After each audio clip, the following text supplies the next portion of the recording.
Nanamarika ny 9 Martsa andro iraisam-pirenena ho an'ny vehivavy ihany koa ny faritra Diana. Tao Nosy be no nandraisana ny fankalazana isa-paritra tamin'ny alalana karnaval namakivaky ny tanàna ary nandraisana vehivavy marobe anjara. Andeha raha itsika ny tatim-baovao momba izay. Viavy miavy tsy miatrika sy mifanampy taratry ny fitovian-jo sy antoky ny fampandrosoana lova-njafy.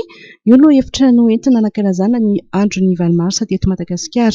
Raha tao Antsirabe no nampiatrano ny fankalazana nasionaly omaly dia tao Nosy be kosa no nampiatrano ny fankalazana isam-paritra ho an'ny faritra Diana. Karnaval namakivaky tanàna no nisantaran'izany ka saika nahitana ireo solitena ny vehivavy isaky ny distrika 5 ato anatin'ny faritra Diana. Tokony tsapantsika vehivavy tsiraikaraiky fa misy antony lehibe natao ny safidianana zay hoe viavy miavitra. Mila miavitra atsika magnangy ary atsika nirehirehany firenena. Fognosin'izay lohahevitra zegny mila miezaka atsika satria ny firenena mila atsika. Tokony mirehina atsika miara-miasa ambarany lohahevitra zegny hoe miatriky sy mifagnampy. Raha tsy mifagnampy atsika tsy hita zegny ny fandrosoan'ny firenena atsika zegny. Mila miezaka atsika viavy tsiraikaraiky satria ny firenena koa tsisy viavy tsy mandroso ny tanàna satria atsika no lohalaharana mitonga ny tokantrano.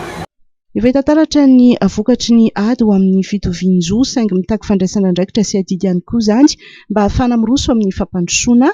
Tsy natao hanaovana fety fotsiny ny 9 Marsa fa hisaintsainana sy andinihan-tena ihany koa.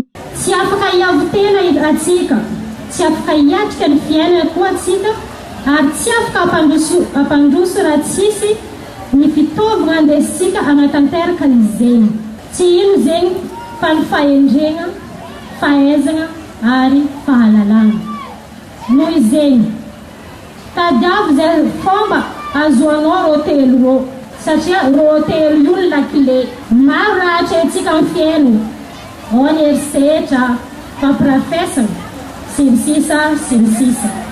Ny fankalazana ny 9 Mars dia tsy vita hoe fety fo fa fotoana andiniantsika tegna koa.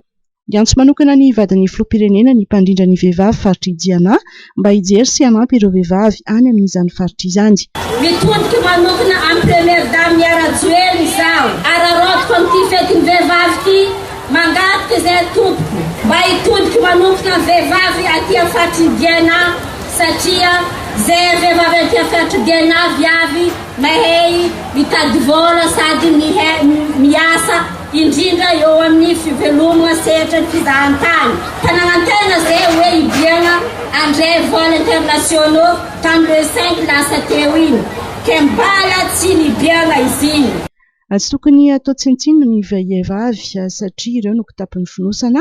Afaka miavitra ny vehivavy amin'ny fanampiana ny ankohonana sy ny firenena ka tsy tokony atahotra amin'ny fandraisana andraikitra na zany dia mitaky fahendrena sy fahaizana ary fahalalana ihany koa.